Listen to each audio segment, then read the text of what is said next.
ब्रह्मांड नायक राजाधिराज योगीराज परब्रह्म भगवान श्री स्वामी समर्थ महाराज यांच्या चरणी कोटी कोटी प्रणाम. ब्रह्मभूत पिठले महाराज, तेजोनिधी मोरे दादा, सर्वांचे दुःख निवारण करणारे परमपूज्य गुरुमाऊली यांना त्रिवार वंदन. उपस्थित सर्व बंधू आणि भगिनींनो, श्री स्वामी समर्थ. बऱ्याच सेवेकरांनी आपल्या अनुभूती या ठिकाणी व्यक्त केल्या. बऱ्याच सेवेकरांना रोज वेगवेगळ्या अनुभूती येत आहेत. महाराजांची किमया इतकी मोठी आहे, एखादा नवीन जरी भाविक भक्त आला असेल तरी सुद्धा स्वामी महाराज त्याच्यावरती कृपा करून त्याला चांगलं करत आहेत, त्याचं दुःख निवारण करत आहेत. हे महाराजांच्या खूप मोठ्या प्रचितीचे आपल्याला देण. जयस्वाल ताईंनी आताच काही दुःख आणि त्या दुःखातून सावरल्यानंतर येणारा अनुभव आपल्या सर्वांसमोर उल्लेख केला. या जयस्वाल ताई या पहिल्या अशा सेवेकरी होत्या ज्या आपल्या केंद्राशी जोडल्या गेल्या. माझ्या वडिलांना प्रश्न पडला होता पहिल्या वर्षी की केंद्रामध्ये सप्ताह करायचा आहे, अर्धे रेग्युलर करायचं आहे, तर करायचं कसं आहे. या जयस्वाल ताईंचे पतिदेव स्वर्गीय श्री आनंद बाबू जयस्वाल यांच्याकडे एक शब्द टाकला. त्या माणसाचं मन एवढं मोठं होतं, त्या व्यक्तीने क्षणाचा विलंब न करता केंद्राला भरपूर गोष्टी दान केल्या आणि सप्ताह सक्सेस करून दाखवला. हे त्या व्यक्तीचं पहिलं नाही. त्याच्यावरून ती व्यक्ती थांबली नाही. 2017ला कॅन्सर त्यांना डिटेक्ट झाला. 16-17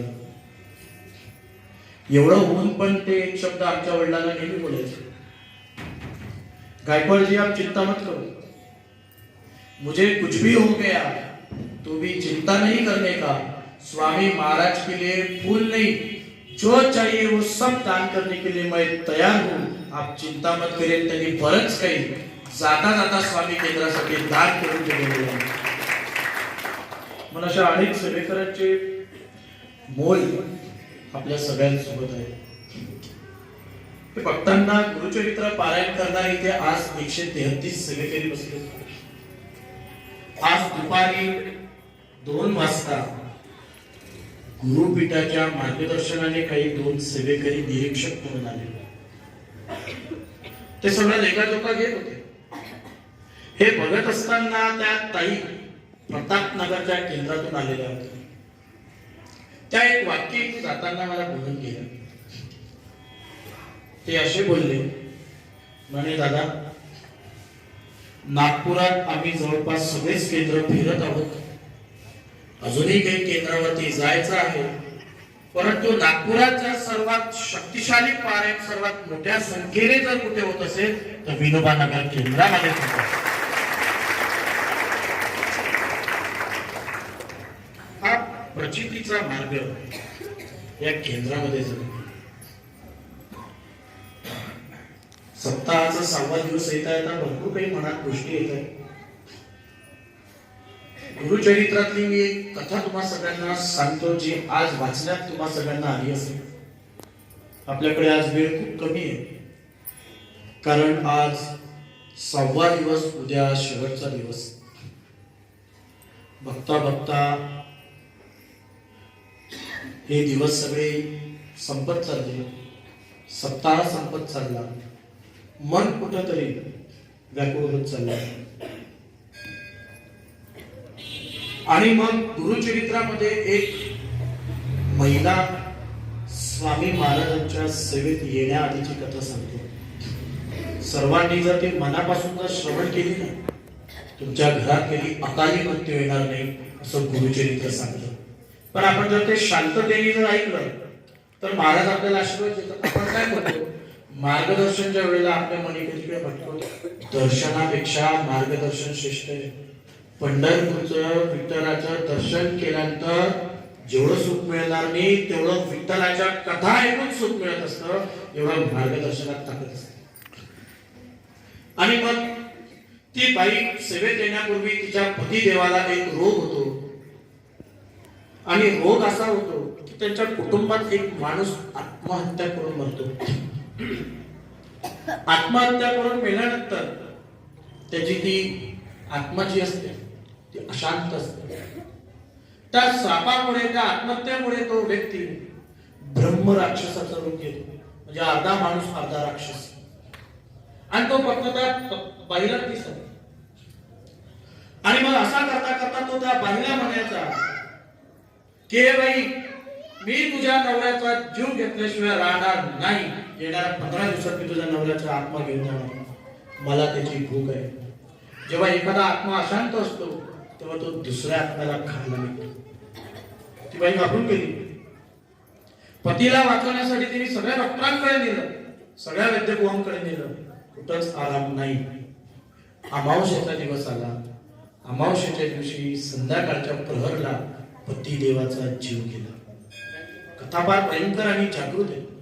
असे अनुभव आज सुद्धा घडतात. आणि रडायला लागली. आणि मग अशा वेळेला माझा पती जिवंत व्हावा म्हणून तिने आरडाओरड केली, देवाच्या धावा केल्या, कोणीच यायला तयार नाही. आणि मग तिने काय केलं, ते प्रेत तसंच राहू दिलं. 1 दिवस गेला, 2 दिवस गेला, ती तयारच नाही हो. एक वेळेला तिला एका बाईने सांगितलं, म्हणे बाई, तू काही स्वीकार करत नाही. गाणगापूरचे दत्तावधू श्री नृसिंह सरस्वती स्वामी दत्त महाराज, स्वामी महाराज यांना तू जाऊन भेट, तेच तुला मार्गदर्शन करते. ती बाई काय केलं, धावत धावत गाणगापूर मध्ये आली. कितीतरी किलोमीटर धावत आली. धावत आली आणि महाराजांचं जे स्वरूप होतं ते स्वरूप बघता बरोबर ती रडायला लागली. आणि रडायला लागली तिने महाराजांच्या चरणावरती डोकं ठेवलं, पदर स्वामींसमोर पसरून म्हटलं, हो स्वामी, मला माहित नाही हो तुम्ही कोण आहात, पण तुमचं बोलणं, तुमचं तेज बघून असं वाटत आहे की माझ्या पतीला फक्त तुम्हीच जिवंत करू शकता, एवढी ताकद तुमच्यामध्ये आहे. आणि मग पदर पसरून महाराजांना विनंती करायला लागली, त्यांना शांत करत पाहिजे, बोलू नका नाहीतर मी मार्गदर्शन करतो. एक महाराजांचा श्लोक मला आठवतो, मला नाही माय ना माय ना आप्त बंधू, सखा सोयरा तू दीन बंधू.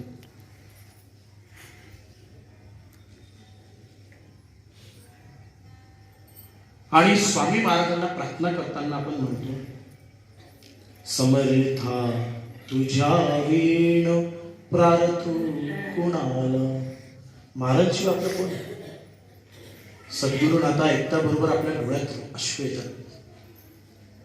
सद्गुरुनाथा हात जोडितो, अंत नको पाहू, उकलुनी मनचे हित गुज सारे, भद कवनादा. सगळे परिवारातले लोक होते हो, कोणीच त्या बाईला मदत करू शकले. हसायला लागले सगळे. ती बाई एकच मागणं मागायला लागली, महाराज माझ्या कपाळाचं सौभाग्य मला द्या, बाकी मला काही नाही. इथे बसलेल्या प्रत्येक ताईला काय हवं असतं? आपल्या कपाळाचं अखंड सौभाग्याचा आशीर्वाद हवा असतो. आणि मग अशा वेळेला स्वामी महाराज तिला सांगतात की जन्म मृत्यूच्या फेऱ्यात सगळ्यांना पडावं लागतं बाई. मेलेल्या व्यक्तीला जिवंत करणं हे नियतीच्या विरुद्ध आहे, हे कसं काय आम्ही करणार?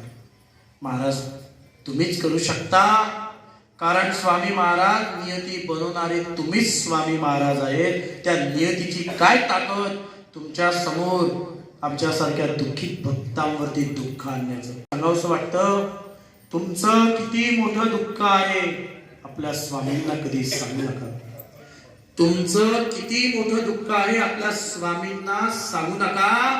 तुमच्या दुःखाला सांगा तुमचे स्वामी किती मोठे आहेत, ते ब्रह्मांड नायक आहेत. आपल्या दुःखाला जाऊन सांगा की तेरे से बडा मेरा स्वामी है. महाराज म्हणतात की ठीक आहे. स्वामी महाराज रुद्राक्ष तिला आपल्या पतीच्या छातीवर ठेवायला लावतात. त्या विभूतीची शक्ती किती आहे मला माहित नाही, विज्ञानीने याच्यावर काही शोध लावले की नाही लावले, परंतु आमचा विश्वास आहे. आमचा विश्वास नाही, आमची गूढ श्रद्धा आहे. अहो, आमच्या केंद्रातल्या आपल्या चरडे काकू सक्करदरात राहणाऱ्या साधी विभूती घेऊन रोज केंद्रातून जातात हो घरी. थोडं पाठीला त्यांच्या त्रास आहे. एका गाडीवाल्यानी सक्करदरात त्यांना जोरात डॅश मारली. एका पोराने पल्सर चालवणाऱ्या बाईकवाल्यांनी. विचार करा, एखाद्या बाईला जेव्हा एखादा जोरदार डॅश कोणी मुलगा मारतो तेव्हा बाई पडते. भिवू नकोस, मी तुझ्या पाठीशी विभूती सोबत होती व पर्स मध्ये. धरपडणारा पोरगा तरफडत जाऊन पडला. आमच्या ताईंना केसाला सुद्धा धक्का महाराजांनी लागू दिला. ते विभूती काम करते. ही विभूती किती काम करते. वर्धेवरून काल एक ताई येऊन गेल्या. त्या बोलल्या, दादा मला ओळखलं का तुम्ही? म्हटलं नाही. म्हणे मी 1 वर्ष आधी तुमच्याकडे आली होती आणि तुमच्याकडून एक सेवा लिहून घेतली होती, तेव्हापासून मी स्वामी सेवक झाली आहे. म्हटलं काय फायदा झाला, काही अडचण सांगा, मला लक्षात काही येत नव्हतं. तर म्हणे मी गव्हर्नमेंटच्या काही परीक्षा दिल्या होत्या, काही फॉर्म भरले होते, परीक्षा पास झाली होती, पण आमची SC कॅटेगरी, त्याच्यात डॉक्युमेंट्स लागतात, ते डॉक्युमेंट्स मध्ये फॉल्ट आलं म्हणून गव्हर्नमेंटने मला रिजेक्ट केलं. म्हटलं मग आता काय? स्वामी महाराजांचा चमत्कार म्हणे किती मोठा. आमच्या घरी तर कोणीच देवाला मानत नाही म्हणे, पण माझ्या हृदयात म्हणे स्वामी बसले होते. माझ्या हृदयात बसलेल्या स्वामींनी मला ही शक्ती, ही प्रेरणा, ही ताकद दिली म्हणे की ज्या गव्हर्नमेंटनी मला रिजेक्शनचं फॉर्म पाठवला होता त्याच गव्हर्नमेंटनी मला वर्धा जिल्हा विस्तार अधिकारी म्हणून नेमणूक मला दिलेली आहे. आणि आज मी विस्तार अधिकारी म्हणून तिथे काम करत आहे. आज कालच्या आरतीला ते दान करून गेल्या. किती ताकद आहे त्या विभूतीची. बेलदार नगर मधला पहिला चमत्कार घडला. प्रश्नोत्तरीला लोकच नव्हते. घरोघरी जाऊन आम्ही सांगतो काही दुःख असेल तर या. तिथेच आमच्या कल्पनाताईच्या घरासमोर पब्बेवार नावाचं एक कुटुंब राहतं, अजूनही आहे. त्यांचे चामोर्शी गडचिरोलीचे एक नातेवाईक, त्यांना हार्ट अटॅक आल्यामुळे बायपास सर्जरी सांगितली. तिथून इकडे आलो लागतं. ते कोणत्या नेमकं हॉस्पिटलला होते ते मला आठवत नाही. मोखाटला होते की सुपरला होते ते माहीत नाही. परंतु त्या कल्पना ते एक दिवस रडत रडत आलं. ते म्हणे की आमचे नातेवाईक असं असं घटना घडली, काही आहे का आपल्याकडे? म्हटलं आपल्याकडे काही नाही, खूप मोठं आहे. म्हणे काय? एवढे तर मोठे श्री स्वामी समर्थ महाराज आहेत. त्यांचा धावा करा आणि विभूती ICU पर्यंत पोहोचवा. व्हेंटिलेटरवर पेशंट होता.